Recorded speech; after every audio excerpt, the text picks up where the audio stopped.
کھلی اسلام کی آنکھیں ہوا سارا جہاں روشن، کھلی اسلام کی آنکھیں ہوا سارا جہاں روشن، عرب کے چاند صدقے کیا ہی کہنا تیری طلعت کا، عرب کے چاند صدقے کیا ہی کہنا تیری طلعت کا۔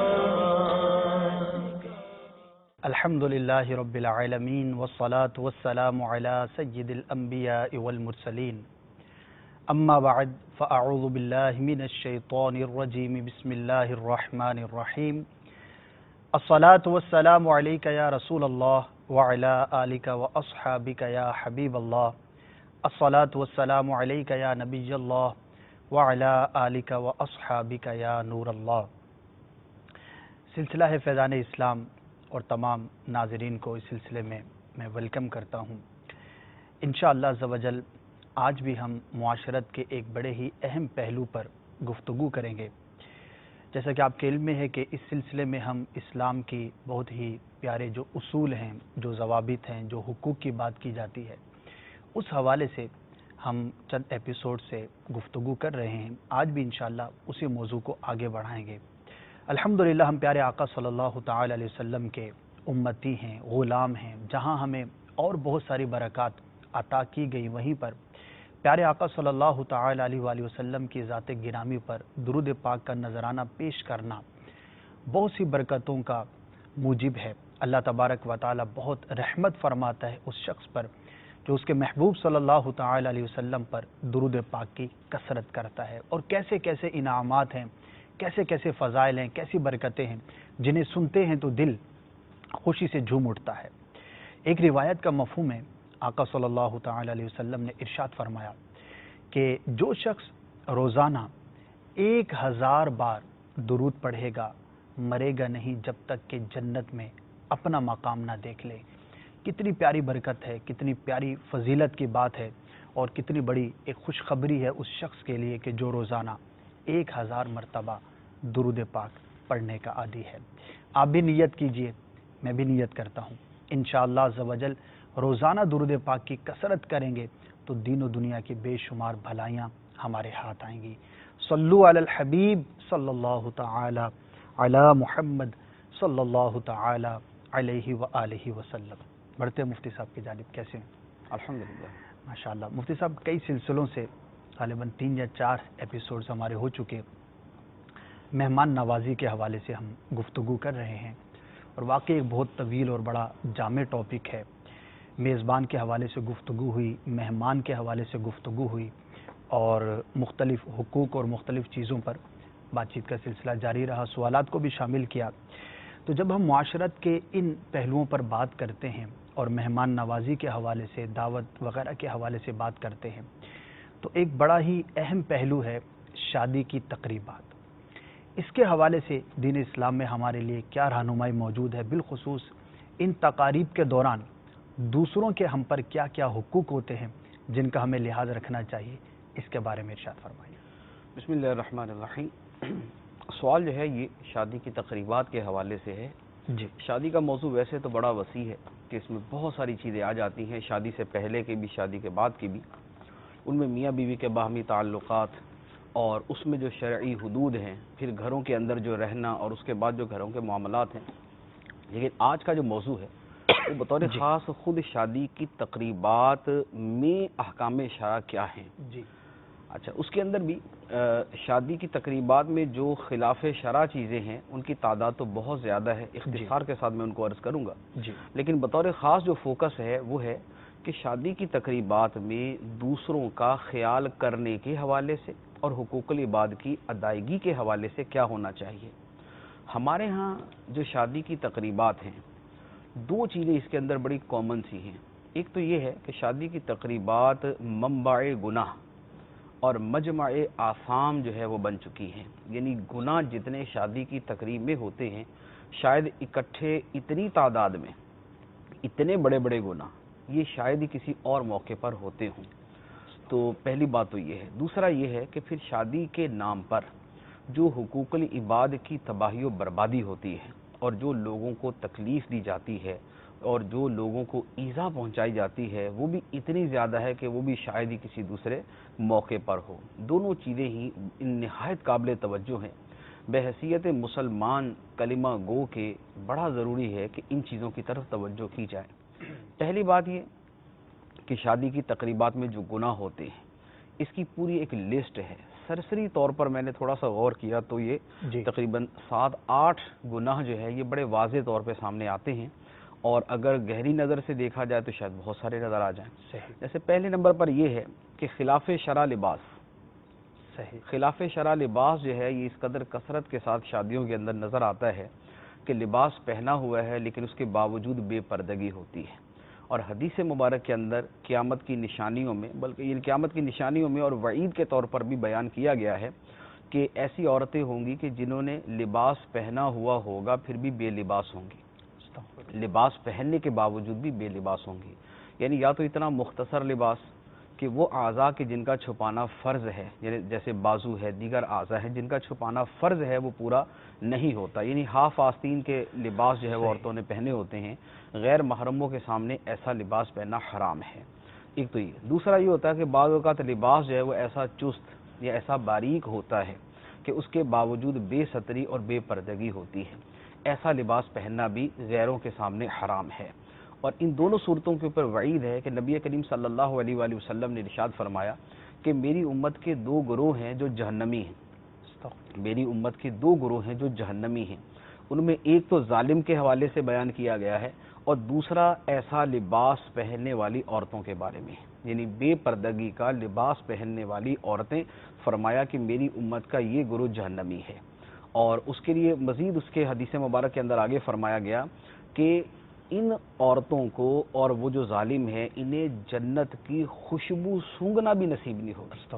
جنت کی خوشبو سونگنا بھی نصیب نہیں ہوگی، اگرچہ جنت کی خوشبو 500 سال کی مسافت سے آتی ہے.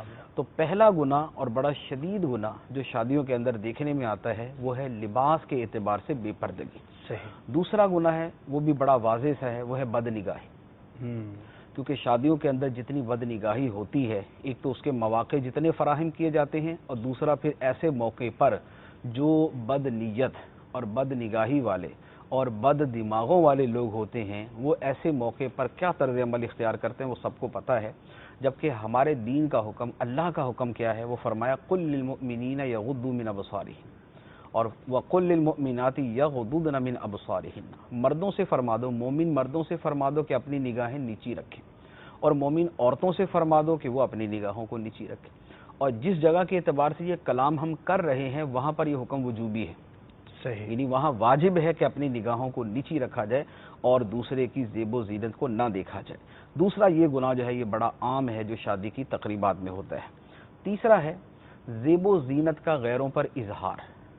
شادی کے موقع پر عام طور پہ عورتیں جو زیب و زینت اختیار کرتی ہیں، خواہ وہ میک اپ کی صورت میں ہے یا وہ زیورات کی صورت میں ہے یا وہ کسی پہناوے کی صورت میں ہے، ان زیب و زینت کا اظہار غیروں پر، اجنبی مردوں پر، غیروں سے مراد اجنبی یہ محرم جو نہیں، شوہر نہیں اور محرم نہیں، ان کے علاوہ جو بھی ہے وہ شرعن اجنبی ہے اگرچہ وہ دوسرا قریبی رشتہ دار ہی بنتا ہو، ان کے سامنے جو زینت ظاہر کرنا ہے یہ حرام. قرآن پاک کی نص قطعی واضح حکم ہے وَلَا يُبْدِينَ زِينَتَهُنَّ إِلَّا لِبُعُولَتِهِنَّ أَوْ آبَائِهِنَّ. پھر اس کے بعد اگلی مزید آیت کا حصہ ہے کہ عورتیں اپنی زینت ظاہر نہ کرے مگر اپنے شوہروں کے سامنے یا اپنے باپ کے سامنے یا دیگر محارم کے سامنے. پھر آگے مزید بیان ہے، یعنی صراحتاً فرما دیا کہ عورتوں کو زینت ظاہر کرنے کی جو اجازت ہے وہ اپنے شوہر کے سامنے ہے یا محارم کے سامنے، ان کے علاوہ نہیں.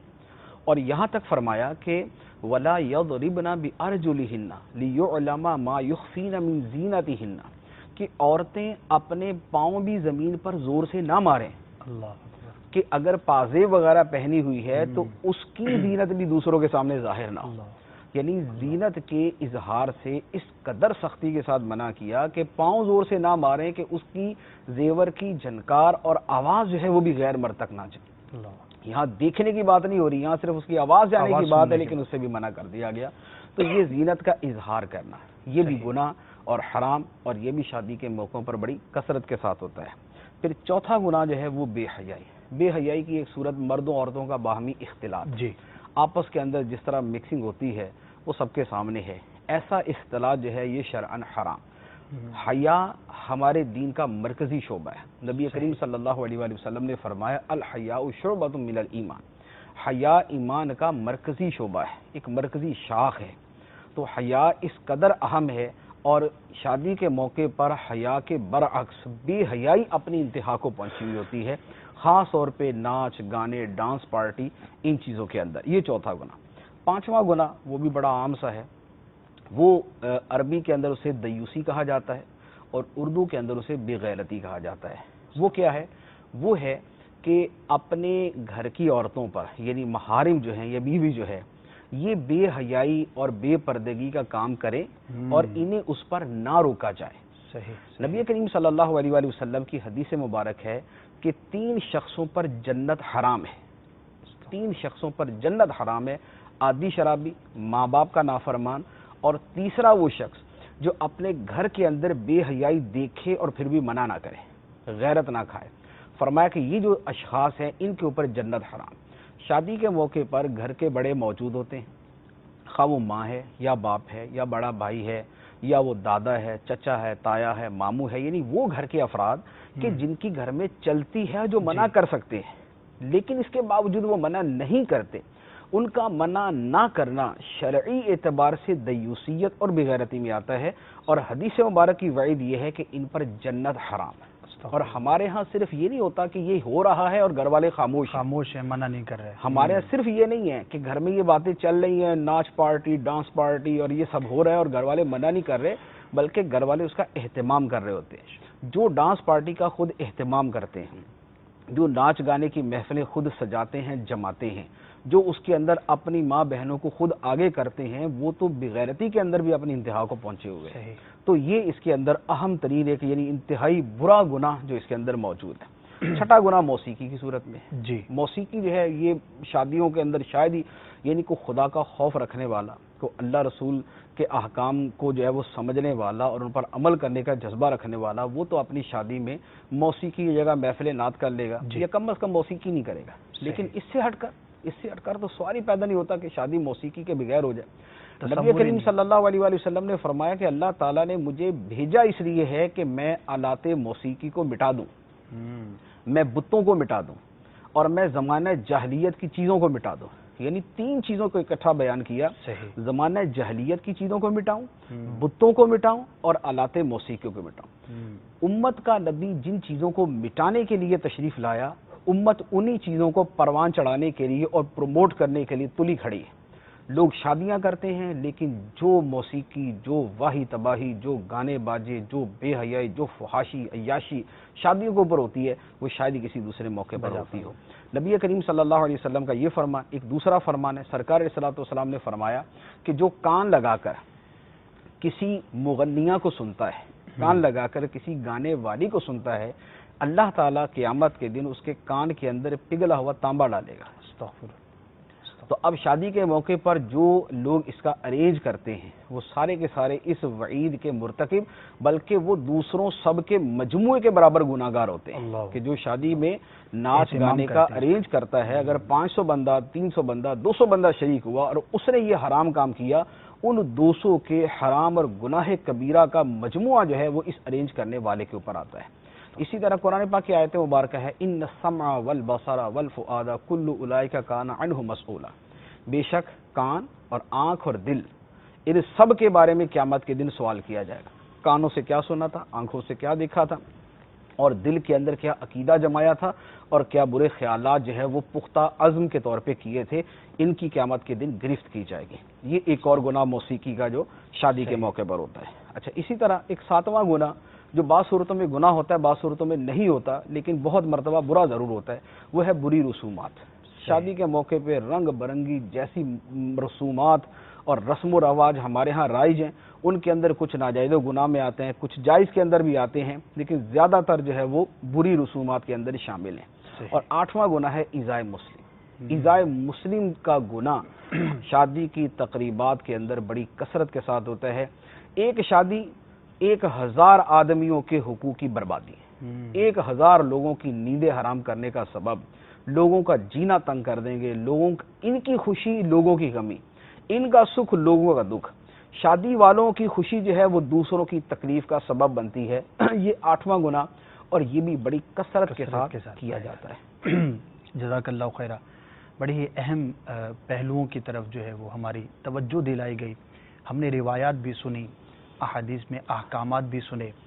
اب کرنا یہ ہے کہ بالخصوص جو ہمارے صاحب منصب لوگ ہیں، گھروں کے بڑے ہیں، کہ جن کی چلتی ہے، جن کی سنی جاتی ہے، جن کی کچھ بات ہے، ویسے تو ہر مسلمان ہی نے گناہ سے بچنا ہے، دوسروں کو بچانے کے لیے کوشش کرنی ہے، لیکن ہر کوئی اپنے منصب کے مطابق جو ہے وہ اس کا مکلف بھی ہوا کرتا ہے۔ تو نیت کیجئے کہ انشاءاللہ عز و جل اگر آئندہ ہمیں کوئی ایسا موقع ملا کہ جہاں پر یہ گناہ کے کام کیے جاتے ہیں، اس موقع پر ہم موجود ہوئے، تو حتی الوسع انشاءاللہ ہم ضرور کوشش کریں گے اس کو روکنے کی، منع کرنے کی۔ کیا ہی خوبصورت وہ شادیاں ہوتی ہیں اور کیا ہی خوبصورت وہ مواقع ہوتے ہیں کہ اس خوشی کے موقع پر بندہ اپنے رب عز و جل کو یاد کرتا ہے، اپنے آقا صلی اللہ تعالی علیہ وآلہ وسلم کو یاد کرتا ہے، منقبت پڑھی جاتی ہے، تلاوت کی جاتی ہے۔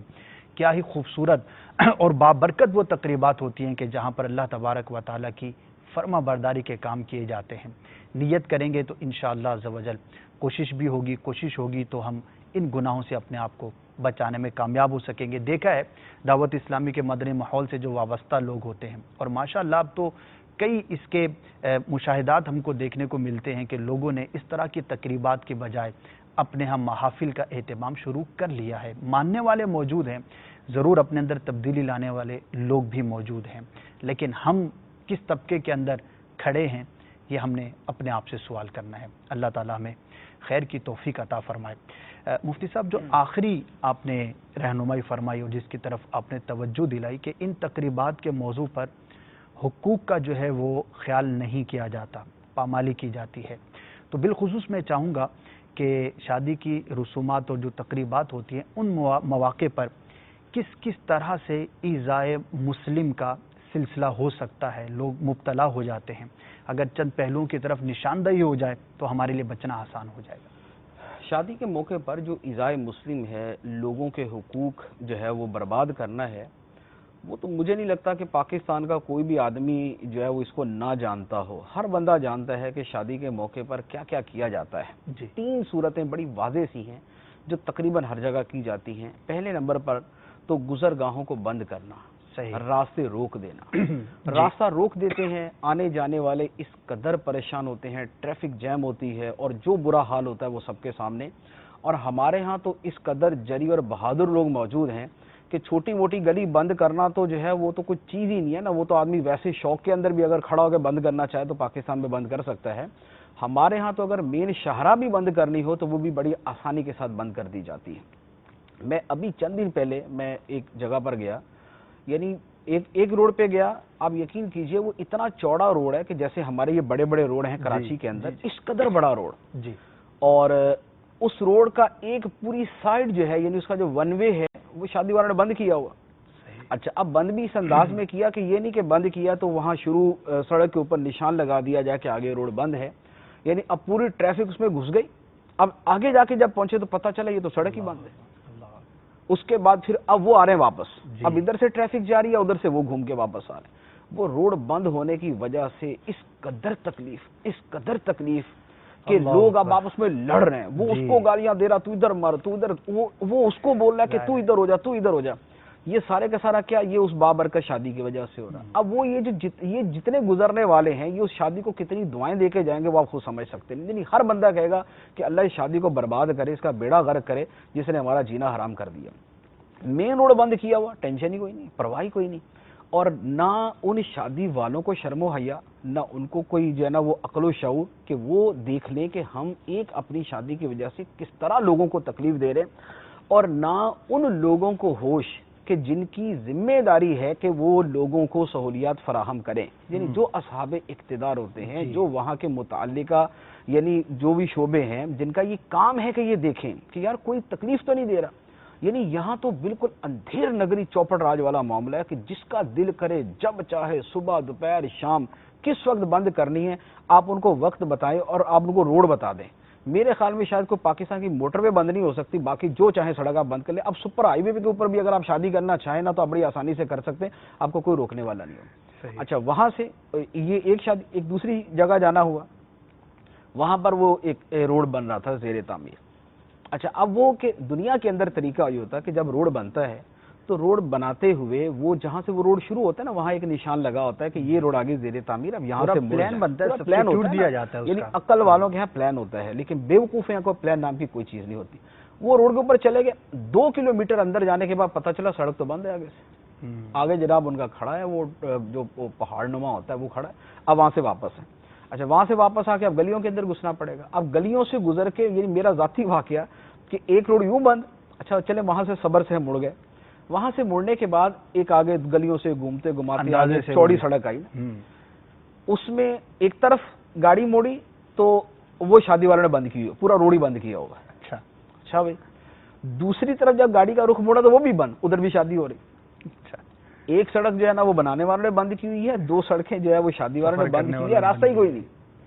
اب کیا کریں؟ اب وہاں یہ ہے کہ آدمی اپنی گاڑی وہاں پار کرے اور آگے پیدل جا کے رکشہ کرا کے پھر چلا جائے جہاں پر بھی اس نے جانا ہے. یعنی جو بند کرنے والے ہیں نہ ان کو شعور نہ ان کے روکنے والوں کو شعور. تو یہ سڑکوں کا گلیوں کا، اچھا پھر خاص طور پہ جو اجنبی ہوتا ہے، بالکل گلی محلے کے جو لوگ ہوتے ہیں ان کو پتا ہوتا ہے کہ یار یہ راستہ نہیں ہے تو چلو میں دوسرے راستے سے گزر جاتا ہوں، اگرچہ جواز یہاں بھی نہیں ہوتا.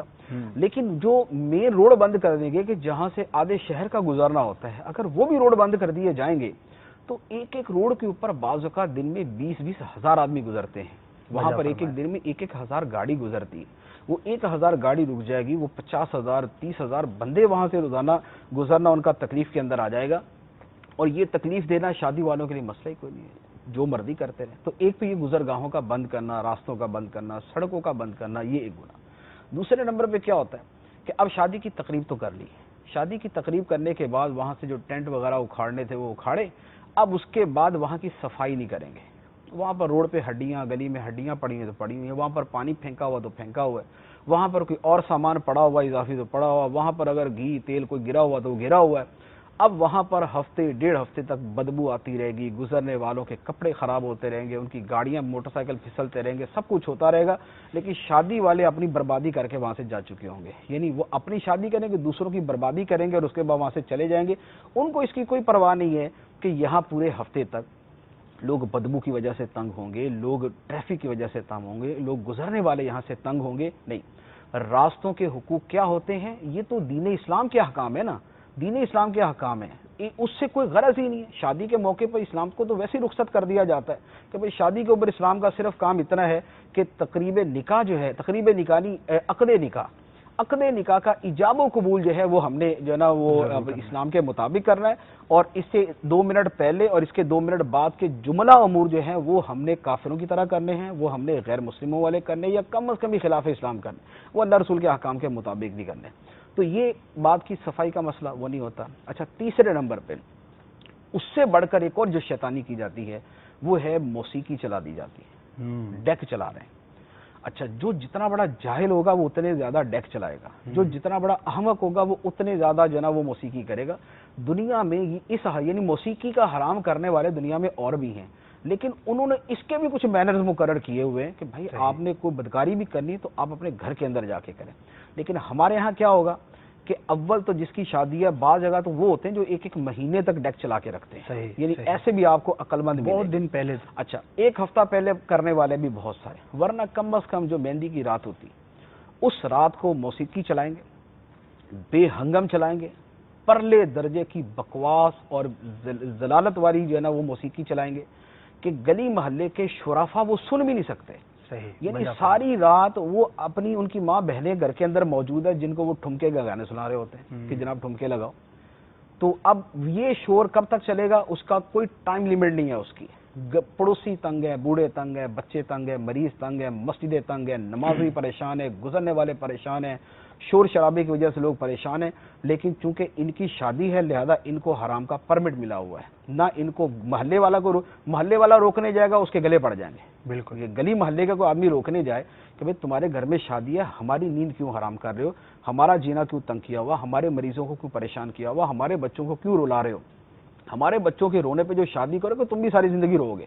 لیکن نہیں، جن کی شادی ہے وہ حرام کریں گے، ان کو کسی نے شعور دیا ہی نہیں، ان کو کسی نے کبھی سمجھایا ہی نہیں، ان کے ماں باپ نے ان کی تربیت کی نہیں، انہوں نے کبھی کچھ اچھا پڑھا ہی نہیں، ان کو کسی نے مینر سکھائے ہی نہیں، ان کو دنیا کی تمیز ہے ہی نہیں، ان کو شعور نام کی چیز ہے ہی کوئی نہیں، انہوں نے موسیقی چلانی ہے، انہوں نے لوگوں کو تنگ کرنا ہے، انہوں نے نیندیں خراب کرنی ہے، انہوں نے مریضوں کو پریشان کرنا ہے، انہوں نے دل کے مریضوں کو جب جو ہے وہ دل دھڑکانا ہے، انہوں نے وہ بے حیائی کی گندے گانے جو ہے وہ چلانے ہیں، اور انہوں نے وہ شیطانی کھیل کھل کر کھیلنا ہی کھیلنا ہے، جو مرضی کر لیں۔ نہ ان کو پڑوسی روک سکتا ہے، نہ ان کو امام مسجد روک سکتا ہے، نہ ان کو مسجد کا خطیب روک سکتا ہے، نہ ان کو علاقے کا کوئی سیاستدان روک سکتا ہے، اور جن کی روکنے کی ذمہ داری ہے ان کا تو سوال ہی پیدا نہیں ہوتا۔ وہ تو آئیں گے، آنے کے بعد بولیں گے کہ ایک دیگ ہمارے یہاں پہنچا دیں اور ہم حرام کھا کے بیٹھے ہوں گے، تم جو مرضی کرتے رہو۔ یہ ہمارے معاشرے کی یعنی وہ تکلیف دہ صورت کی انتہا ہو چکی ہے کہ اب اس کو کوئی روکنے والا نہیں، اب اس کے اوپر کوئی ٹوکنے والے، قانون نہ اس کے اوپر کوئی قانون بنتا ہے، اگر بنتا ہے تو اس کے اوپر عمل کرانے والا کوئی نہیں۔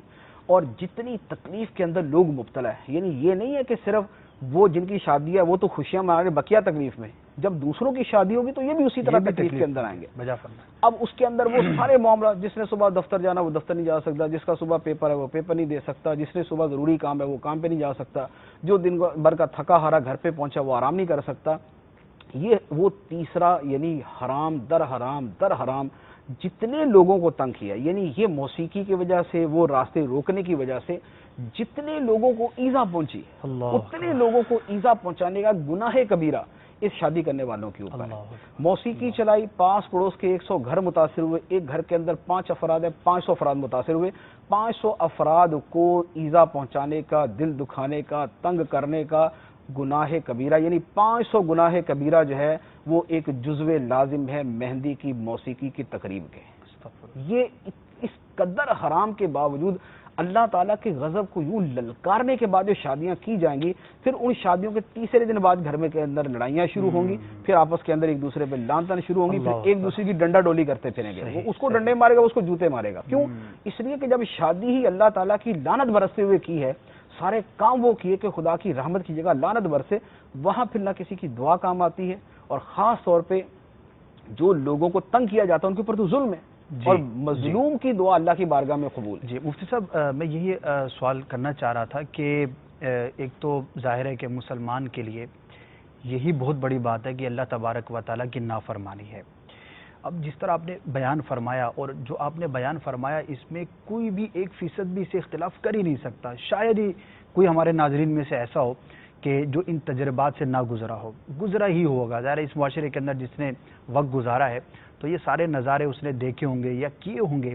اب اویئرنیس ہوتے ہوئے بھی بعض اوقات جو ہے وہ لوگ اس میں مبتلا ہو جاتے ہیں، لیکن بہرحال مسلمان ہے، اللہ تبارک و تعالیٰ کے کرم سے کبھی تو دل پھر ہی جاتا ہے۔ تو اگر کچھ اس طرف رہنمائی ہو جائے کہ جب یہ اتنے سنگین حقوق کی پامالی ہے اور اتنے زیادہ اس کے اندر ایذائے مسلم کے جو ہے وہ پائے جاتے ہیں، شعبے ہیں، تو اس کا گناہ کس درجے کا ہے اور کیسا گناہ ہے ان تمام کاموں کے اندر؟ دیکھیں، مجموعی طور پر اگر آپ گناہوں کو تھوڑا سا ان کو دیکھنا شروع کریں جی تو چند ایک گناہ اس کے اندر بڑے واضح سے سامنے آتے ہیں۔ جیسے پہلا گناہ میں نے عرض کیا کہ ایذائے مسلم کا گناہ ہے، جی، یعنی لوگوں کو تکلیف دینا۔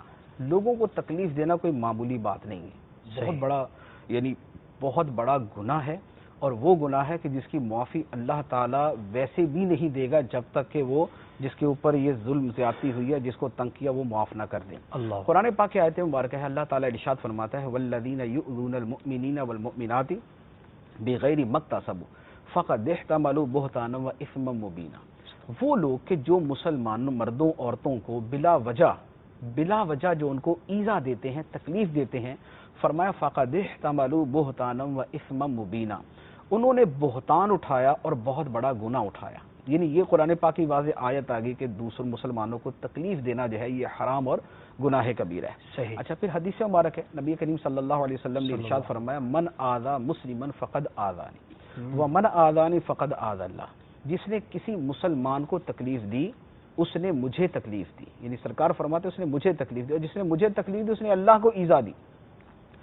اب جو اللہ کو ایذا دینے والا ہے اس کا انجام کیا ہوگا؟ اس کا جہنمی انجام ہوگا، یعنی واضح حدیث مبارک اس قدر شدت کے ساتھ۔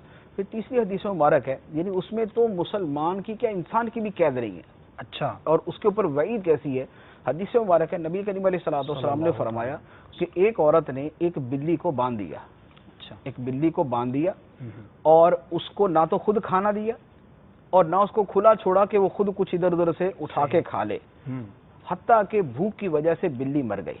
فرمایا کہ اس بلی کی وجہ سے عورت جہنم میں چلی گئی۔ اللہ اللہ، ایک بلی کو ایذا دینے کی وجہ سے جب ایک عورت جہنم میں گئی تو اب بقیہ کا آپ انجام دیکھ لیں کہ جو مسلمانوں کو، اور وہ بھی وہ ایک بلی کی وجہ سے جہنم میں گئی، یہاں 500 مسلمانوں کو تکلیف دینے والوں کا انجام کیا ہوگا؟ یعنی بطور وعید کے اور بطور قانون کے ان کا جو انجام ہے وہ آپ دیکھ سکتے ہیں کہ کیا بنتا ہے۔ اچھا، اسی طرح ایک حدیث مبارک ہے نبی کریم صلی اللہ علیہ وآلہ وسلم نے ارشاد فرمایا کہ جہنم کے اندر جہنمیوں پر خارش مسلط کی جائے گی۔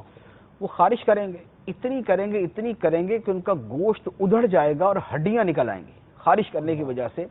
ان سے کہا جائے گا کہ کیا حال ہے؟ وہ کہیں گے بڑی تکلیف ہے۔ تو انہیں کہا جائے گا کہ یہ جو تمہارے اوپر خارش مسلط کی گئی اور یہ جو تمہارے کھال ادھڑ گئی اور تمہارا گوشت جھڑ گیا اور تمہاری ہڈیاں نکل آئیں، یہ اس وجہ سے ہے کہ دنیا میں تم مسلمانوں کو تکلیف دیا کرتے تھے۔ اب یہ جو موسیقی کے شور کی وجہ سے اور دیگر ذرائع سے مسلمانوں کو تکلیف دیتے ہیں، پڑوسیوں کو تکلیف دیتے ہیں، ان کا اب انجام دیکھ لے کہ یہ اللہ اور اللہ کے رسول کو ایذا دینے والے ہیں اور یہ بڑا بہتان اور گناہ اٹھانے والے ہیں، اور یہ ان کے لیے جو ہے ان کے اوپر خارش مسلط کی جائے گی جہنم کے اندر، اور ان کو بتایا جائے گا کہ یہ خارش اس لیے مسلط کی گئی ہے کہ جو دنیا میں تم مسلمانوں کو تکلیف دیتے تھے۔ اب یہ شادی کے موقع پر جو تکلیف دینے والے، جو موسیقی کے شور کے ذریعے تکلیف دینے والے ہیں، وہ کچھ خدا کا خوف کرے اور ان چیزوں کو دیکھیں۔ تو یہ پہلا گناہ جو ہے وہ ایذاء مسلم کا ہے۔ اچھا، دوسرا گناہ اس کے اندر پڑوسیوں کے حوالے سے، صحیح، کہ پڑوسیوں کا بطور خاص حق ہے۔ یہ موسیقی کی تکلیف تو ہو سکتا ہے کہ کسی راہ گزرنے والوں کو بھی ہوتی ہو، لیکن پڑوسیوں کا جدا گانا ہماری شریعت نے حق بیان کیا۔ نبی کریم صلی اللہ علیہ وآلہ وسلم نے ارشاد فرمایا کہ خدا کی قسم وہ شخص مومن ہے ہی نہیں، خدا کی قسم وہ شخص مومن نہیں ہے، خدا کی قسم وہ شخص مومن نہیں ہے جس کے شر سے اس کے پڑوسی محفوظ نہیں۔ اب پڑوسی محفوظ نہیں ہے جس کے شر سے نبی کریم علیہ الصلوۃ والسلام نے 3 مرتبہ قسم کھا کے فرمایا کہ یہ شخص مومن نہیں ہے۔ اب اتنی سخت وعید کہ سرکار علیہ الصلوۃ والسلام قسم کھا کے فرما رہے، تو یہ کہاں کے مومن ہیں اور یہ کیسے مومن ہیں کہ جو اپنے نبی کے ایسے فرامین کے بعد بھی اپنے پڑوسیوں کو اپنی موسیقی کی وجہ سے اور دیگر چیزوں کی وجہ سے تکلیف دیتے ہیں، تنگ کرتے ہیں، نیندیں خراب کرتے ہیں، طبیعت خراب کرتے ہیں، ان کا جینا جو ہے وہ دوبھر کر دیتے ہیں، پورا مہینہ، پورا ہفتہ یا ایک دن یا 10 منٹ کے لیے بھی جو اس طرح کرنے والے ہیں، ان کے شر سے ان کے پڑوسی محفوظ نہیں ہیں۔ اور ایک پڑوسی نہیں، حدیث مبارک کے اندر تو صرف جارہو کا لفظ ہے کہ اس کا پڑوسی، یہاں ایک پڑوسی نہیں ہے، یہاں 500 پڑوسی ہیں، اس کے 500 پڑوسی جو ہے اس کے شر سے محفوظ رہی ہیں۔ فرمایا خدا کی قسم یہ مومن نہیں ہے، خدا کی قسم یہ مومن نہیں ہے، خدا کی قسم یہ مومن نہیں۔ اسی طرح دوسری حدیث مبارک ہے اور اس کے اندر بھی پڑوسیوں کو ایذا دینے اور تکلیف دینے کی بات ہے۔ نبی کریم صلی اللہ علیہ وآلہ وسلم کے سامنے بیان کیا گیا کہ یا رسول اللہ صلی اللہ علیہ وسلم، ایک عورت ہے، نمازیں بہت پڑھتی ہے، روزے بہت رکھتی ہے، صدقہ بہت دیتی ہے، نماز ہے، روزہ ہے، صدقہ ہے، تینوں چیزیں، لیکن اپنی زبان سے پڑوسی کو تکلیف دیتی ہے، اپنی زبان سے پڑوسیوں کو تکلیف دیتی ہے۔ فرمایا جہنم میں جائے گی۔ اتنی نمازی عورت، روزہ دار عورت، صدقہ دینے والی عورت اپنے پڑوسیوں کو تکلیف دیتی ہے، جہنم میں جائے گی۔ تو اب یہ جو موسیقی کے ذریعے، یہ ڈیک کے ذریعے، یہ گانے بجانے کے ذریعے، یہ شور شرابے کے ذریعے، ہلڑ بازی کے ذریعے اور اس طرح جو ہے وہ لفنگے پن کے ذریعے جو اپنے پڑوسیوں کو ایذا دیتے ہیں، ان کے بارے میں کیا حکم ہوگا؟ وہ تو نمازی ہے، وہ روزہ رکھنے والی ہے، وہ جو ہے وہ صدقہ دینے والی ہے، یہاں تو پرلے درجے کے بے نمازی اور بالکل فاسق فاجر قسم کے لوگ ہوتے ہیں جو اپنی موسیقی کے ذریعے اور دیگر حرکتوں کے ذریعے پڑوسیوں کو تنگ کرتے ہیں، پڑوسیوں کو تکلیف دیتے ہیں۔ پڑوسی آ کے منتیں بھی کرے نا، یار خدا کا واسطہ میرا بوڑھا باپ ہے، میرے گھر میں بچے ہیں، یار پریشان کرتے ہیں، میرے گھر میں مریض ہے، میری ماں بیمار پڑی ہے، بڑی تکلیف ہو رہی ہے، بند کر دیں، نہیں، سوال ہی پیدا نہیں کرتے۔ پتھر دل، سنگ دل اور دلوں کے اندر یعنی ان کے رحم اور رحمت اور نرمی اور حقوق اور انسانیت اور اسلام اور دوسروں کا خیال کرنا، اس کا نام و نشان نہیں ہوتا۔ یعنی اس دن کھلا وہ کہہ رہے ہوتے کہ آج ہم نے شیطان کی مانی، آج ہم نے کسی کی نہیں مانی۔ آج وہ شیطان کہے گا ہم وہی کریں گے، وہ بے حیائی کا بولے گا ہم بے حیائی کریں گے، وہ موسیقی کا بولے گا ہم موسیقی بجائیں گے، وہ تنگ کرنے کا بولے گا ہم تنگ کریں گے، ہم آج کسی کا خیال نہیں کریں گے۔ اور اس کے اندر ہر گلی محلے والا جو ہے وہ اس کے اندر مبتلا ہوتا ہے، ہر بندہ اس سے پریشان ہوتا ہے، یعنی سارے لوگ اپنے گھروں کے اندر لان تان کر رہے ہوتے ہیں کہ یار ان کو عقل نہیں ہے، ان کو شرم حیا نہیں ہے، ان کو یہ کیا ان کو پتہ نہیں ہے، لیکن نہیں، وہ رات کے 2 بجے بجائے گا، وہ رات کے 3 بجے بجائے گا، وہ جب تک اس کا چل رہا ہے وہ گندی سے گندے قسم کے گانے چلا رہا ہوگا، وہ جو فحش قسم کے گانے ہیں وہ چلا رہا ہوگا، وہ جناب وہ جو وہ کر سکتا ہے وہ کر رہا ہوگا۔ کیوں؟ اس لیے کہ آج اس کے اوپر شیطان غالب ہے، آج وہ شیطان کا رفیق ہے، اور آج اس نے وہی کرنا جو شیطان نے اس کو کہنا۔ آپ اس کو اللہ کے احکام سنا دیں، آپ اس کو رسول کے احکام سنا دیں، آپ اس کو دین کا بتا دیں، آپ اس کو اسلام کا بتا دیں، آپ اس کو شریعت کا بتا دیں، آپ اس کو انسانیت کا بتا دیں، آج وہ سب سے فارغ ہے، آج اس نے کسی کی نہیں مانی، آج اس نے کرنا ہی کرنا سارا کچھ۔ تو یہ پڑوسیوں کو ایذا دینا حرام اور گناہ کبیرہ ہے، اور یہ موسیقی بجانے والے اور یہ تنگ کرنے والے یہ اس گناہ کبیرہ کے بھی مرتکب ہوتے ہیں۔ اچھا، تیسرا گناہ اس کے اندر یہ کہ یہ جو گناہ کرنے والے ہیں یہ پوشیدہ گناہ نہیں ہے، اعلانیہ گناہ ہے۔ صحیح، یہ پوشیدہ نہیں، یہ اعلانیہ ہے۔ تو اعلانیہ کے اوپر تو ہم یہاں پر زیادہ کلام کریں، یعنی پوشیدہ ہے تو بھی گناہ تو گناہ ہے، اللہ کے ڈر سے اس سے بچنا ہے، لیکن جو اعلانیہ کرنے والا ہے اس کا گناہ ڈبل ہو جاتا ہے، اس کا جرم بڑھ جاتا ہے۔ نبی کریم صلی اللہ علیہ وآلہ وسلم نے فرمایا کہ میرے ہر امتی کو معافی مل جائے گی، اچھا، لیکن اس کو نہیں ملے گی جو کھلم کھلا کرے گا۔ عرض کیا گیا یہ کھلم کھلا کرنے والے کون ہیں، یعنی مجاہرون کون ہیں؟ فرمایا وہ کہ جو رات کو کوئی برائی کرتے ہیں اور دن کے وقت لوگوں کو بتاتے پھرتے جی میں نے یہ کیا تھا، میں نے یہ کیا تھا، میں نے یہ کیا تھا، یعنی جیسے کسی نے رات گھر میں فلم دیکھی، یا اس نے رات جو ہے وہ کوئی مجرا دیکھا، یا اس نے کوئی بدکاری کا کام کیا، لوگوں کو صبح دوستوں کو بتا رہا یار رات یہ کیا یہ کیا یہ کیا۔ فرمایا یہ مجاہرون ہے، ان کو معافی نہیں ملے گی۔ اب یہ تو وہ ہے کہ جس نے چھپ کر کیا اور بتا دیا، اور وہ کہ جو کرتے ہی اعلانیہ ہیں، جو کھلم کھلا کرنے والے ہیں، جو کہتے ہیں کہ ہم سب کے سامنے کریں گے، آج کوئی جو ہے نا وہ خوف خدا کا جو ہے نا وہ نہیں ہوگا، آج کوئی شرم نبی نہیں ہوگی، آج ہم کھلم کھلا سارا کچھ کر رہے ہیں، اور گندے سے گندے گانے سنائیں گے اور برے سے بری ہم موسیقی کریں گے، اور جو تنگ ہوتا ہے وہ ہوتا رہے۔ جو یوں کرنے والے ہیں وہ مجاہرون کے کس درجے کے اندر آئیں گے، یعنی وہ کھلم کھلا کرنے کے کس درجے کے اندر آئیں گے؟ اب شرعی حکم کے اعتبار سے یہ فاسق ہیں، فاجر ہیں، مردود الشہادت، کہ اگر یہ گواہی دیں تو ان کی گواہی معتبر نہیں ہے کہ یہ اس درجے کے اندر جو ہے وہ کھلم کھلا گناہ کرنے والے ہیں۔ تو یہ اس کے اندر یہ تیسرا گناہ آتا ہے۔ اچھا، چوتھا گناہ اس کے اندر مسلمانوں کے اندر بے حیائی پھیلانا، کیونکہ جو موسیقی کے اندر جو بولا جاتا ہے جی وہ محض ایسا نہیں ہے کہ جو اگر جملے دیکھیں تو جملے فی نفسی درست ہو، یعنی جو جملے اس کے اندر بولے جاتے ہیں وہ تو آپ جو ہے وہ شریف آدمی تو سن نہیں سکتا، وہ اپنی ماں بہن بیٹی کے ساتھ بیٹھ کے سن نہیں سکتا۔ جو یعنی پہلے تو شاید کوئی گانے بھی جو ہے وہ کوئی ڈھنگ کے ہوتے ہوں گے، اب تو جس قدر یعنی غلط سے غلط اور جس قدر خراب سے خراب گانا ہوگا وہ اتنا ہٹ ہوگا، وہ اتنا لوگوں کے اندر مقبول ہوگا، وہ اسی قدر پذیرائی حاصل کرے گا، اور وہی والے گانے چلائے ہوتے۔ ابھی چند دن پہلے ایک جگہ میں کسی جگہ ٹھہرا ہوا تھا، وہاں قریب کے اندر ایک شادی تھی، شادی کے اندر ساری رات جو گانا چل رہا تھا نا وہ صرف وہ ٹھمکا مجرا اور جو ہے نا وہ اور بدکاری کے جو دیگر الفاظ ہوتے ہیں وہ ان کے اوپر مشتمل تھا، اور وہ رات کے 2 بجے تک چلتا رہا۔ وہ پورے کا پورا وہی کر رہا تھا۔ اب وہ یعنی یہ کس کو ترغیب دے رہا ہے؟ یعنی وہ جو گانا ہے جس نے اپنے گھر میں یہ ارینج کیا ہے اور کسی بھی گلوکار کی لا کے وہ کیسٹ CD لگا دی ہے، اور وہ جو سب کو کہہ رہا ہے کہ جناب ٹھمکے مارو، وہ کس کو کہہ رہا ہے؟ وہ اس کے گھر کے اندر تو اس کی ماں بیٹھی ہوئی ہے، اس کی بہن بیٹھی ہوئی ہے، اس کے جو ہے وہ دیگر اس کی خالہ ہے، اس کی جناب رشتہ دار بیٹھے ہوئے، اس کے اہل خانہ اس کے رشتہ دار آئے ہوئے نا، تو یہ کیا ان کو بول رہا ہے؟ تو یہ تو بغیرتی کی انتہا ہے۔ یہ حدیث مبارک کے اندر جو فرمایا گیا کہ جو یعنی اس پہ جنت حرام ہے، اس پہ جنت حرام ہے جو اپنے اہل کے اندر جو ہے وہ بے حیائی کی چیز دیکھتا ہے، اس کے اوپر غیرت نہیں کھاتا۔ یہاں تو غیرت کھانے والا معاملہ تو بہت پیچھے رہ گیا، یہاں تو خود ان کو جو ہے نا وہ نچا رہا ہے، ان کو نچوا رہا ہے، اور ان کو پکڑ کے آگے لاتا ہے کہ تم بھی اسٹیج کے اوپر کھڑی ہو کے ڈانس کرو، خواہ اس کی بیوی ہے، خواہ اس کی بہن ہے، خواہ اس کی ماں ہے۔ اور بعض اوقات اسی طرح کرنے والے اگلے دن اپنے وہی حجرہ عروسی سے ان کی میت ہی اٹھتی ہے۔ یعنی یہ واقعہ تو ہمارے سامنے ہے نا، ابھی چند دن پہلے کا واقعہ ہے کہ دولہا جو ہے وہ سارا کچھ کرا کے گیا، راستے کے اندر اس کی گاڑی کے ایکسیڈنٹ ہو گیا، مر گیا۔ یا جو ہے ساری شادی وغیرہ ہوگی، سردیوں کا موسم تھا، رات کو ہیٹر چلا کے سویا، ہیٹر کی گیس جو ہے وہ لیکیج ہونا شروع ہوئی ہے، صبح اس کی میت اٹھی۔ وہاں واقعات ملتے ہیں نا، ایک نہیں ہے، 20 واقعات اس طرح کے ملتے ہیں۔ جب 20 واقعات ملتے ہیں تو یہ جس نے شادی کی تھی، یہ جو جس کی اب میت اٹھی ہے، جو اب مرا ہے، یہ ایک رات پہلے جو ہے وہ اپنی ماں کو نچا کے مرا، اپنی بہن کو نچا کے مرا، اپنی بیوی کو، اپنی بہنوں کو نچایا، اس نے ان کو بے حیائی، فحاشی، عیاشی، گندگی، اس نے سب کچھ ان کو سنایا، سب کچھ ان سے کروایا، اور اگلی رات جو ہے یہ مردہ پایا گیا۔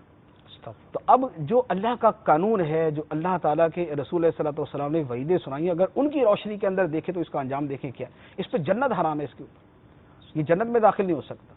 تو یہ اس کے اندر ایک اور گناہ بے حیائی کا پھیلانا، اور پھر وہ تنہا نہیں ہوتا، پاس پڑوس کے اندر وہ شرفا، وہ معزز لوگ ہوتے ہیں کہ جو اس طرح کے جملے بھی اپنی فیملی کے کانوں کے اندر جانا پسند نہیں کرتے۔ بجا فرمایا کہ یار ہماری فیملی، ہماری بیوی، ہماری بیٹی، ہماری بہن، ہماری ماں اس طرح کے باتیں سنے، اس طرح کے جملے سنے، ان کو یہ گوارا نہیں ہوتا۔ لیکن یہ شادی کرنے والا کہتا ہے یار شریف ہو گئے تم اپنے گھر میں، لیکن میں چونکہ بدماش ہوں لہذا میں وہ تمہارے گھر والوں کو سناؤں گا جو تم نے پوری زندگی اپنے گھر والوں کو نہیں سنایا، میں ان کو وہ جملے سنواؤں گا جو پوری زندگی تم سننا پسند نہیں کرتے۔ یہ وہ بے حیائی پورے محلے کے اندر پھیلانے والا، یہ دوسروں کو ترغیب دینے والا، یہ قرآن کی اس آیت کا مورد ہوتا ہے جو اللہ تعالیٰ نے ارشاد فرمایا ان الذین یحبون ان تشیع الفاحشۃ فی الذین آمنوا لہم عذاب علیم فی الدنیا والآخرہ، بے شک وہ لوگ جو چاہتے ہیں کہ مسلمانوں میں بے حیائی پھیلے، جو چاہتے ہیں کہ مسلمانوں میں بے حیائی پھیلے، فرمایا ان کے لیے دنیا اور آخرت میں دردناک عذاب ہے۔ اور اس سے بڑھ کے اور کون ہوگا جو مسلمانوں کے اندر بے حیائی پھیلانا نہیں چاہتا؟ اس سے بڑھ کے اور کون ہوگا جو صرف چاہتا نہیں ہے، الفاظ ہیں یحبون، چاہتا ہے، ابھی کرنے کی بات نہیں ہوئی، چاہنے کی بات ہو رہی ہے، یہ تو پریکٹیکلی کر کے دکھا رہا ہے، یہ پریکٹیکلی کر کے دکھا رہا ہے، یہ اس سے بھی 2 قدم آگے جا رہا ہے۔ تو فرمایا لہم عذاب علیم فی الدنیا والآخرہ، اس کے لیے دنیا اور آخرت کے اندر دردناک عذاب ہے۔ تو یہ دردناک عذاب اس کو گوارا ہے، اس کو یہ بھی جا کے وہی سنا دیں، اس کا بھی خوف نہیں آئے گا۔ آپ اس کو جا کے سنا دیں یار اللہ تعالیٰ قرآن میں یہ فرماتا ہے کہ جو مسلمانوں میں بے حیائی پھیلائے اس کے لیے دنیا اور آخرت کے اندر دردناک عذاب، اس پہ کوئی اثر نہیں ہو۔ کیوں؟ اس لیے کہ اس کا دل مردہ ہو چکا ہے، اس کا دل بند ہو چکا، وہ مہر لگا کے بیٹھا ہوا، اس نے نہیں سننی۔ آج اس کی شادی ہے، آج اس کو اللہ رسول کے احکام نہ سنائے جائیں، آج اس کو دین کی بات نہ سنائی جائے، آج اس کو نہ بتایا جائے کہ تم مسلمان ہو، وہ کہتا ہے میں مسلمان ہوں کلمہ پڑھنے کے اندر، بقیہ چیزوں کے اندر آج مجھے کرنے دو جو مجھے کرنا ہے۔ تو یہ گناہ یہ شادی کے موقع پر کیا جاتا ہے۔ پھر اس کے اندر اگلا گناہ جو ہے یہ ظلم ہے، یہ ظلم ہے کہ یہ پڑوسیوں کو تنگ کر رہا ہے، یہ ظلم ہے کہ یہ لوگوں کی نیند خراب کر رہا ہے، یہ ظلم ہے، یہ لوگوں کو فحش سنوا رہا ہے، یہ ظلم ہے اس کا لوگوں کے اوپر، یہ لوگوں کو تنگ کر رہا ہے، یہ ظلم ہے، یہ مریضوں کو پریشان کر رہا ہے، یہ ظلم ہے، یہ بوڑھوں کو تنگ کر رہا ہے، یہ ظلم ہے، یہ لوگوں اگلے دن کام کاج جانے سے روک رہا ہے، یہ ظلم ہے اس کا لوگوں کے اوپر۔ پھر یہ جو ظلم کے احکام ہے وہ سارے انشاءاللہ مفتی صاحب اس پہ کچھ میں چاہوں گا کہ کچھ ظلم کے حوالے سے وعیدیں بھی ہم سنیں، کیونکہ عام طور پر لوگوں کے ذہن میں یہ کانسیپٹ ہوتا ہے کہ ظلم جو ہے وہ صرف چند چیزیں ہیں، کسی کو قتل کر دیا تو ظلم ہو گیا، کسی کو مار دیا تو ظلم ہے، یا یہ ذہن کے اندر ہوتا ہے کہ کسی کے پیسے نہ چھینو کہ یہ ظلم ہے۔ لیکن جیسا کہ آپ نے فرمایا کہ اس کے اندر بھی ظلم کے کافی سارے پہلو ہیں، تو ظلم کی وعیدیں بھی انشاءاللہ سنیں گے۔ مجھے بتایا گیا کہ کچھ کالز ہیں انہیں بھی شامل سلسلہ کر لیتے ہیں، اور کچھ آپ کے پاس میسیجز بھی ہیں، تو انشاءاللہ عز و جل ان کے بھی جوابات حاصل کریں گے۔ بہت بنیادی چیز یہ ہے کہ ہم مسلمانوں سے مخاطب ہیں، بالخصوص اس وقت جو کلام ہے، جو ہم قرآن بیان کر رہے ہیں، جو قرآن سن رہے ہیں، احادیث کریمہ سن رہے ہیں، تو یہ کسی ایسے شخص کے لیے نہیں ہے کہ جو ان پر ایمان ہی نہیں رکھتا۔ جو بھی ایک درد دل بیان کیا جا رہا ہے وہ سب مسلمانوں کے اندر پائی جانے والی خرابیوں اور برائیوں سے متعلق ہے۔ ہم نے کلمہ پڑھا ہے اللہ تبارک و تعالیٰ کا، پیارے آقا صلی اللہ تعالی وسلم پر ہمارا ایمان ہے، اور وہ انہی کے فرامین ہمارے سامنے رکھے جا رہے ہیں، لیکن ہماری جو صورتحال ہے اس کا ایک نقشہ آپ نے سنا۔ اب مجھے یہ دیکھنا ہے، مجھے یہ غور کرنا ہے کہ میں ان معاملات میں کہاں تک اپنے آپ کو بچانے میں کامیاب ہوتا ہوں، اور یہ سچی پکی نیت کیجئے میٹھے اور پیارے اسلامی بھائیوں، اور یہی دعوت اسلامی اور مدنی چینل کا یہ ایک اہم جو پہلو ہے کہ ہم اگر کوئی اس طرح کی بلائی کے اندر مبتلا ہیں تو کم از کم آج کے بعد تو ایسی پکی سچی نیت کریں کہ انشاءاللہ عز و جل آج کے بعد میں ایسا نہیں کروں گا۔ اور دیکھا ہے کہ جب کسی کو بیان کیا جاتا ہے تو اللہ تبارک و تعالیٰ کا جن لوگوں پر خاص کرم ہوتا ہے، پلٹ آتے ہیں، لوٹ جاتے ہیں، توبہ کر لیتے ہیں، اور یہی تو موقع ہے توبہ کا، ورنہ مرنے کے بعد ظاہر ہے کہ یہ سارے مواقع ختم ہو چکے ہوں گے۔ اللہ تعالی ہم سب کو گناہوں سے بچنے کی توفیق عطا فرمائے۔ جی کال جو ہے وہ سنا دیجئے۔ سے نتاری محمد بلوچستان پاک کی جاوی کا کر صاحب سے میرا یہ سوال ہے کہ آج کل کی جو شادیاں وغیرہ ہوتی ہیں اس میں بے حیائی ہوتی ہے، جس طرح کا سلسلہ فیض اسلام چل رہا ہے، بے حیائی ہوتی ہے، تو ابھی ایک اسلام جس کا طرف ذہن نہیں ہے، اس کے باوجود گھر والوں کو منع بھی کرتا ہے، اور گھر والے زبردستی یہ سارے گناہ کرتے ہیں، کیا ہے پھر بھی اس کو منع کرنے والے گناہ ہوگا؟ جواب ارشاد فرمائیں۔ السلام علیکم ورحمۃ اللہ وبرکاتہ۔ وعلیکم السلام ورحمۃ اللہ وبرکاتہ۔ مجھ سے بڑا اہم ہے، واقعی یہ بھی ایک بڑا طبقہ ہے جیسے کہ ترغیبات سنتے ہیں، اچھے ماحول سے وابستہ لوگ ہوتے ہیں، اب وہ تو نہیں چاہ رہا، گھر والوں کا کیا کریں؟ دیکھیں اس میں یہ ہوتا ہے، اول تو یہ ہے کہ یہ جو بہت ساری چیزیں وہ ہوتی ہیں جو بہت ساری چیزوں کا تقاضا کرتی ہیں، یعنی اس میں یہ نہیں ہوتا کہ بالکل آخری موقع کے اوپر آدمی کھڑا ہو جائے کہ نہیں ہونے دوں گا، یعنی یہ تو ٹھیک ہے گناہ ہے تو اس کو یوں ہی روکا جائے گا اور وہاں یہی کہا جائے گا کہ میں نہیں ہونے دوں گا، جتنی میری طاقت ہے میں اس کو روکوں گا، لیکن اس کے پیچھے ایک پورا بیک گراؤنڈ چلتا ہے۔ جیسے امیر علیہ سنت فرماتے ہیں کہ گھر میں مدنی ماحول بنانے کا طریقہ، تو وہ ایک پورا پروجیکٹ چلتا ہے۔ وہ کیا ہوتا ہے کہ آپ کسی خاص موقع کے اوپر ہی امر بالمعروف و نہی عن المنکر کے لیے کھڑے نہ ہوں، اس سے پہلے وہ ماحول بنانا شروع کریں۔ اب آپ شروع سے اگر اپنے گھر والوں کو تھوڑا سا درس سناتے ہوتے، ان کو فیضان سنت کا درس دیتے، ان کو جو ہے یہ صراط الجنان تفسیر کا درس دیتے، ان کو قرآن پڑھاتے، ان کی دینی تعلیم و تربیت کی کوشش کرتے، اپنے گھر کے افراد کو ذرا اجتماع کے اندر لے کے جاتے، ان کو مسجد کی طرف لے کے جاتے، ان کو ذرا تھوڑا سا نیکی کی دعوت کی کوئی صورت ہوتی، ان کو مدنی چینل دکھایا ہوتا، یہ ساری چیزیں ہوتی ہیں تو گھر والوں کا ذہن بنتا ہے۔ کمپلیٹ پروسیس، یعنی آپ کو کچھ کرنا پڑے گا۔ جن گھروں کے اندر یہ باتیں مان لی جاتی ہیں، وہاں یہ تھوڑی ہوتا ہے کہ ایک آدمی بولتا ہے تو سارے بولتے ہیں تمہارے ادب کی وجہ سے ہم نے ساری باتیں مان لی، وہاں ایک پورا ایک پروسیس چل رہا ہوتا ہے، اس پروسیجر کے بعد جا کے گھر والے سارے اس کو ماننے کو تیار ہوتے ہیں۔ لیکن تنے تنہا یہ بولے کہ ہم صرف ایک خاص موقع پر بولے اور سارے رک جائیں، ایسا ہونا مشکل ہے، اگر اس کا کرنا درست ہے اور اس کو کرنے کا حکم ہے۔ اچھا، اب دوسری بات یہ ہے کہ ایسے موقع پہ ویسے حکم کیا ہے کہ گھر والے تلے ہوئے کہ ہم نے یہ سارے کام کرنے تو، اور یہ آدمی کہہ رہا ہے کہ یہ کام نہیں ہوں گے۔ اس میں دو چیزیں ہیں، نمبر ایک تو یہ کہ گناہ سے روکنے کے 3 درجے ہیں۔ پہلا درجہ یہ ہے کہ اپنے ہاتھ سے روکے، جو یہ روک سکتا ہے نا وہ ہاتھ سے روکے کہ بھائی میں یہ نہیں ہونے دوں گا، ٹھیک ہے، اب جو مرضی کر لے میں نہیں ہونے دوں گا۔ گھر کے اندر جس کی چلتی ہے، خواہ وہ باپ ہے یا بڑا بھائی ہے یا وہ دادا ہے یا وہ ماموں ہے، اگرچہ وہ اس گھر میں نہیں رہتا لیکن وہ اپنے ہاتھ سے روک سکتا ہے ان کو، اس کے اوپر یہ واجب ہوگا، اس پر یہ واجب ہوگا کہ وہ روکے۔ اگر وہ نہیں روکے گا قدرت کے باوجود تو وہ گناہگار ہوگا۔ اچھا، یہ پہلا درجہ۔ دوسرا درجہ یہ ہے کہ وہ اپنی زبان سے روکے، اس زبان سے ان کو سمجھائے، ان کو جو ہے جو بھی اس کی وعیدات ہیں، اس کی برائیاں ہیں، اس کی خامیاں خرابیاں وہ بیان کرے، یہ ان کو کرے۔ اور تیسرے نمبر پر یہ ہے کہ اگر اس کی بھی قدرت نہیں، اگرچہ اس کی ایسا نہیں ہوتا کہ اس کی قدرت نہ ہو، یہ بکثرت یہ ہوتا ہے زبان سے روکنے کی قدرت تو ہوتی ہے، ہمت نہیں ہوتی، بجا فرمائے، قدرت ہوتی ہے، ہمت نہیں ہوتی، شرم ہوتی ہے، یا یہ ہوتا ہے یار یہ نہیں رکیں گے، بھائی نہیں رکیں گے آپ سمجھاؤ تو صحیح، ٹھیک ہے، آپ کوشش تو اپنی کرو۔ خیر کہنے سے جب اس وجہ سے رک جاتے ہیں کہ یار دوسرے نے بعد نہیں آنا تو ٹھیک ہے، وہاں شرن واجب نہیں ہوتا کہ آدمی سمجھائے، جب پتہ ہے نہیں رکے گا وہاں شرن واجب نہیں ہے، لیکن ایک دروازہ تو کھولے نا نیکی کی دعوت دینے کا، برائی سے روکنے کا، ایک بات تو کرے نا، تھوڑا سا لوگوں کے اندر یہ شعور تو پیدا ہونا کہ کوئی برائی کے بارے میں کچھ بات کرنے والا ہے۔ 4 لوگ جب بات کرتے ہیں نا تو وہ واقعی آٹومیٹکلی اس کو بھی عقل آتی ہے، جیسے مثال ہے کوئی یہ کرنے جا رہا ہے اور 4-5 لوگ ہی اس سے بات کرنے آ جائیں مختلف، تو واقعی اس کا ذہن بدلتا ہے، اس کو بعض اوقات یہ ہوتا ہے کہ ایک آدمی جب بولتا ہے تو دوسرا جو نہیں بولنے والا تھا وہ بھی بولنا شروع، اس کو بھی ہمت ہوتی ہے کہ نہیں یار، اس کو بھی ہمت ہوتی ہے۔ بعض اوقات یہ ہوتا ہے کہ سمجھاتے ہیں، ذہن یہ ہوتا ہے یار نہیں مانیں گے، لیکن جب آدمی سمجھاتا ہے نا کہ یار دیکھ لو کتنا بڑا گناہ ہے، ہم اپنے پڑوسیوں کو تنگ کریں گے، ہم اپنے مسلمان بھائیوں کو تنگ کریں گے، ہمارے بارے میں یہ وعیدیں بنتی ہیں، دنیا آخرت کا دردناک عذاب ہے، ہم شادی کے موقع پہ اللہ کی رحمت ہمیں حاصل کرنی چاہیے، ہم خدا کی لعنت کے مستوجب کیوں ہوتے ہیں؟ جب ایسی بات کرتا ہے تو سامنے والوں کو ڈر خوف پیدا ہوتا ہے، چلے 100% نہیں رکیں گے تو کچھ نہ کچھ چیزوں سے کمی آ جائے گی، کچھ نہ کچھ رکیں گے، 10 گناہ سے 5 گناہ ہو جائیں گے، یہ بھی تو بہت بڑا بینیفٹ ہے نا کہ اتنا کھلم کھلا گناہ کرنا تھا کسی چیز سے تو رکے، اعلانیہ کرنا تھا پوشیدہ کی طرف تو آئے، محلے والوں کو تنگ کر کے کرنا تھا اس سے تو پیچھے آئے، یعنی سارے گناہوں سے نہیں روک سکتے تو کچھ گناہوں سے روکنے کی تو کوشش کریں۔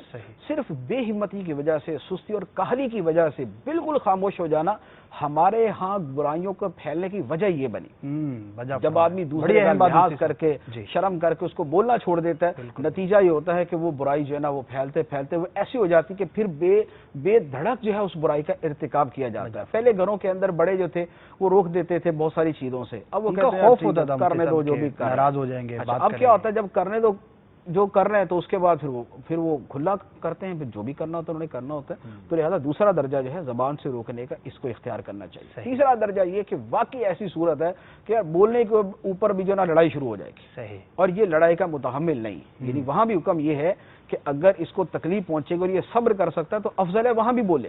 اچھا، نیکی کی دعوت دینا، برائی سے منع کرنا اتنا اہم ہے، فرمایا کہ یہ بولے گا اور سامنے والے اس کو ماریں گے، اس کو برا بلا کہیں گے اور یہ صبر کر سکتا ہے، فتنہ نہیں پیدا ہوگا، تو تب بھی اس کے لیے افضل یہ ہے کہ یہ وہاں پر بولے۔ ہمارے ہاں تو اس سے 15 درجے پیچھے کھڑے ہو کے رک جاتے ہیں کہ نہیں یار انہوں نے ماننی نہیں ہے اور فتنہ ہو جائے گا لہذا میں نہیں بولتا۔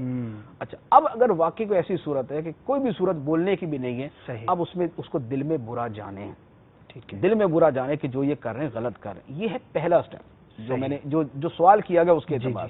اچھا، دوسری صورت یہ ہے کہ اب اس کے روکنے کی وجہ سے، زبان سے کہنے کی وجہ سے، دل میں برا جاننے کی وجہ سے وہ نہیں رکے، تو اب کیا اس کے بعد اس کو شرکت کرنا جائز ہو گیا؟ صحیح، کیا اب یہ سارے کاموں کے اندر یہ شرکت کرے گا کہ یہ بھی جا کے ساؤنڈ والے کو بلا رہا ہے کہ بھائی صاحب آ جاؤ، یہ بھی جو ہے کسی ناچ گانے والے کو بلا کے لا رہا ہے، یہ بھی جناب ڈھولکی پکڑے ہوئے آ رہا گھر پہ کہ جناب بچاؤ اس کو، اس کے لیے وہ پھر بھی حرام رہے گا۔ اس کا باپ کہے، اس کی ماں کہے، اس کے جناب اس کا دادا کہے، اس کا نانا کہے، اس کا جو مرضی رشتہ دار کہے، اللہ تعالیٰ کے احکام پر کسی دوسرے کا حکم نہیں چل سکتا، اللہ تعالیٰ کے حکم پر کسی کے حکم کو فوقیت نہیں دی جا سکتی۔ سرکار علیہ الصلوۃ والسلام کے فرمان پر نہ ماں کا حکم چلے گا، نہ باپ کا حکم چلے گا، نہ دادا کا، نہ نانا کا، نہ گھر کے بڑے کا، نہ کسی محسن کا، نہ کسی اس کا جس کا بڑا جناب زور ہے گھر کے اوپر اور بڑی چلتی ہے، اس کی چلتی ہوگی جہاں مرضی چلتی ہوگی، اللہ رسول کے حکم کے اوپر اس کی نہیں چل سکتی۔ وہاں پر دو ٹوک الفاظ کے اندر یہ بولے گا کہ میں گناہ کے اندر بذات خود شریک کسی بھی صورت نہیں ہو سکتا۔ نبی کریم علیہ الصلوۃ والسلام نے فرمایا لا طاعۃ لمخلوق فی معصیۃ الخالق، خالق کی نافرمانی کے اندر مخلوق کی فرما برداری نہیں کی جا سکتی۔ انما الطاعۃ فی المعروف، جہاں جس کی بات ماننے کی بھی گنجائش ہے، فرمایا وہ صرف جائز کام کے اندر ہے۔ انما الطاعۃ فی المعروف، جو اچھا کام ہے اس کے اندر جو ہے وہ اطاعت، اس کے اندر فرما برداری، اس کے علاوہ نہیں۔ لہذا جو گھر کے اندر ایک فرد ہے، خواہ وہ دعوت اسلامی والا یا دعوت اسلامی والا نہیں بھی ہے، اگر وہ دعوت اسلامی والا نہیں ہے، مسلمان تو ہے، اس کے اوپر اللہ رسول کے احکام تو ہیں، اس کو بھی تو یہ سارا کچھ فرمایا گیا، اس کو بھی تو یہ کہا گیا پڑوسیوں کو تنگ نہ کرو، اس کو بھی تو یہ کہا گیا ہے کہ یہ بے حیائی اور یہ والے سارے کام نہ کرو، اس کے لیے بھی تو لہم عذاب علیم فی الدنیا والآخرہ کی وعید ہے۔ لہذا اس نے بھی اس سے بچنا، بہر صورت خواہ وہ داڑھی والا ہے یا نہیں ہے، وہ نمازی ہے یا نہیں ہے، وہ گناہ اپنی جگہ، لیکن ان گناہوں کے اندر شرکت کرنا اس کے لیے حرام ہے، خواہ اس کے ماں باپ اس کو حکم دیں یا اس سے بھی اوپر والے اس کو حکم دیں، کسی کی بھی اطاعت کسی بھی صورت کے اندر اس میں نہیں کی جا سکتی۔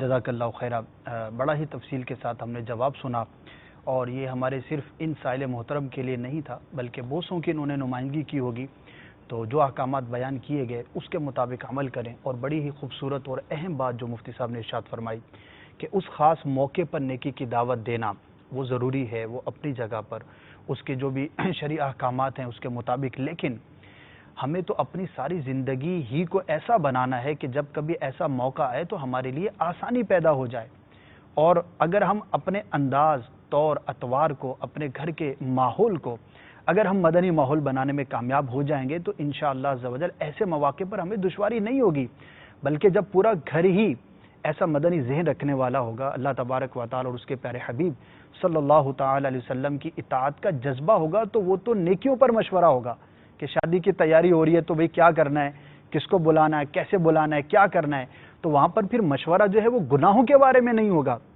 بلکہ پھر مشورہ یہ ہوگا کہ کس مبلغ کو بلانا ہے بیان کرنے کے لیے، عالم صاحب کو بلا لیتے ہیں، کچھ نیکی کی دعوت سن لیں گے، چلو بھائی محفل نعت کرنی ہے، سرکار صلی اللہ تعالی علیہ وآلہ وسلم کا ذکر خیر ہو جائے گا، قرآن خوانی کر لیتے ہیں، درود پاک پڑھ لیتے ہیں، ذکر و اذکار کر لیتے ہیں، سب گھر والے مل کر صدقہ اور خیرات کر لیتے ہیں، پھر تو یہ مشاورت ہوگی۔ لیکن یہ کب ہوگی؟ جب ہمارا پورا گھر کا پروسیس جو ہے وہ شریعت مطہرہ کے مطابق ہوگا۔